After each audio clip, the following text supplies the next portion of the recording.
Hello बच्चों, let's read the question. Question says that at the end of glycolysis, X is the net energy gain from one molecule of glucose via Y. But there is also energy stored in the form of Z. Identify X, Y and Z. Right तो यहाँ पे आप देख सकते हो पूरा glycolysis procedure है.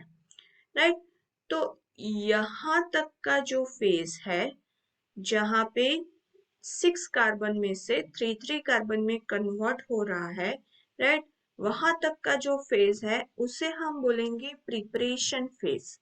Right उसे क्या बोलेंगे? Preparation phase. वहां पे एटीपी जो है वो कन्वर्ट होगी एडीपी में, यानी कि फॉस्फोरिलेशन होगा.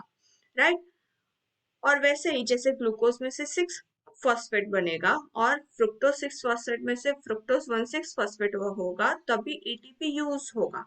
राइट तो उसे बोलेंगे प्रिपरेशन फेज.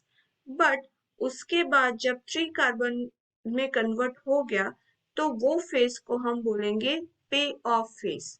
राइट तभी क्या होगा कि एडीपी जो है वो क्या होगा? कन्वर्ट होगा एटीपी में कन्वर्ट होगा. तो यहाँ पे हमें क्या मिल रहा है? 2 एटीपी किसके थ्रू? ये जो 1,3-bis फॉस्फोग्लिसरेट है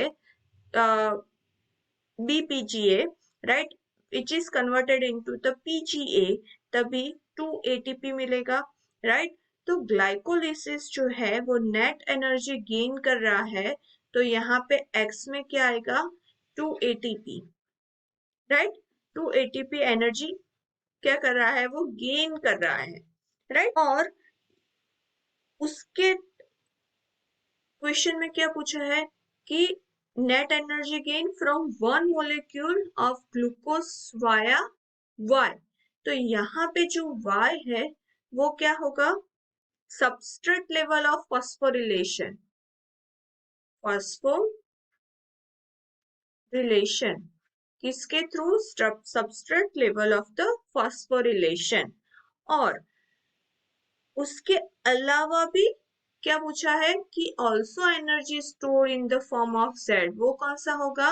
यहाँ पे जो NAD है वो कन्वर्ट होगा NADH प्लस H प्लस में.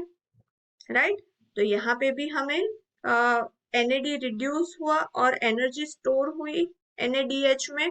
राइट तो यहाँ पे जो हमारा Z है, राइट वो क्या आ जाएगा? NADH plus H plus. Right तो हमारा करेक्ट आंसर जो आएगा वो आएगा D.